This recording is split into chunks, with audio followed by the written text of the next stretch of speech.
আসসালামু আলাইকুম দর্শক, সবাইকে স্বাগতম সবুজের সাথে।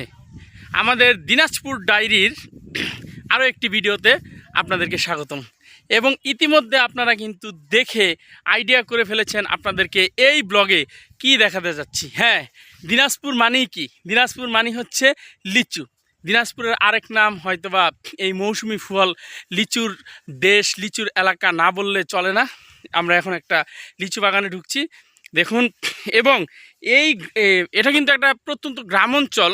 সেই গ্রাম অঞ্চলের এই যে ওই পাশে দেখেন আপনারা ফসলি জমি, এবং গ্রামের ভিতর দিয়ে কিন্তু এই যে রাস্তা চলে গেছে। কিন্তু মজার বিষয় হচ্ছে এই গ্রামাঞ্চল হওয়ার সত্ত্বেও এই প্রতি এক দুইটা বাড়ি পরে কিন্তু ছোট বড় লিচু বাগান আছে। এবং এই লিচু বাগানের যে লিচু গাছগুলোর যে হাইট আপনারা নিশ্চয়ই দেখতে পাচ্ছেন।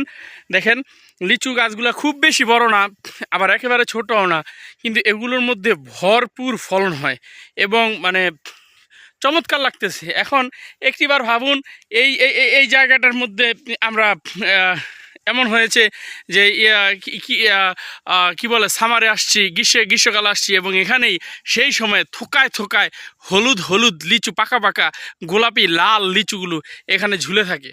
কি চমৎকার সেই দৃশ্যটা তখন হয়তোবা ধারণ করা। এখন আমরা শীতে এখানে এসেছি, এখন শীতের মধ্যে তো আর সম্ভব নয়, তবে যতটা সম্ভব আপনাদেরকে গাছগুলো এবং বাগানটা দেখানোর চেষ্টা করতেছি। হ্যাঁ, চমৎকার। চলুন আর একটু সামনে যাই। দর্শক, আপনারা দেখতেছেন আয়তনটা, বাগানের আয়তনটা কিন্তু বিশাল।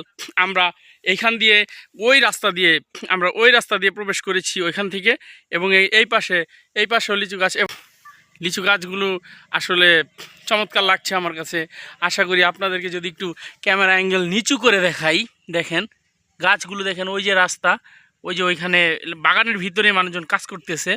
এবং এই দিক দিয়ে দেখতেছেন গাছগুলো চারপাশে মোটামুটি বেশ দূরত্ব রেখে কিন্তু এই লিচু বাগানের লিচু গাছগুলো লাগানো হয়, রোপণ করা হয়।